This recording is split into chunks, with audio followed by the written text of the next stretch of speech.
Since my last video of stripping the gearbox down, I opened it up and then I stopped the video, but now I've done another video because I've since then cleaned it. I re-greased it with this Tamiya grease, re-cleaned all the gears, re-greased it, put it all back together, and it is silky smooth, funny enough. So it must have just been some hard grease in there. When the grease goes off and a bit hard, it must have just been a bit gritty or something, but it's so much better. Also, I've cleaned these rubber bits up, ready to go on the drive shafts. Obviously, as we know, that's how they go. So we're going to give it a go and put the rest of the car back together. So these are the original drive shafts. Going to look at the rubber grommets. This is the first time me ever putting rubber grommets on the drive shafts. Apparently it says put some grease on it in the manual. I am looking at manual, but I don't necessarily need the manual. It just says about it. Back greasing it. So I'm going to put a little tiny bit of grease on there.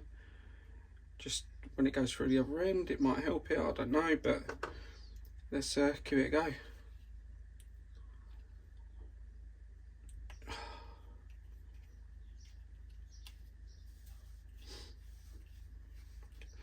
Cool. They're a bit stiff. Just don't want to split it. No wonder the person left them off. Oh my god.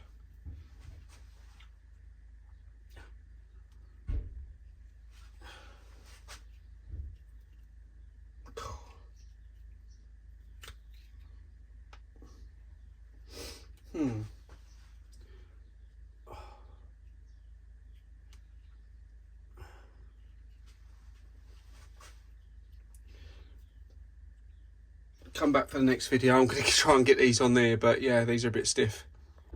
After a bit of brute force, managed to get the drive shafts in, as you can see. So I did manage to do the other side real quick as well. As you can see, this is all back together. We're just going to put this side back together now, just so it slides on there. Just put a bit of grease on that. I'm going to slide it on this side first. It's not too bad.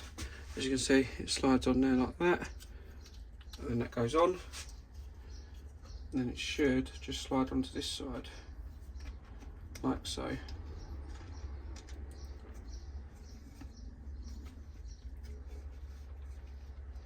Which it did.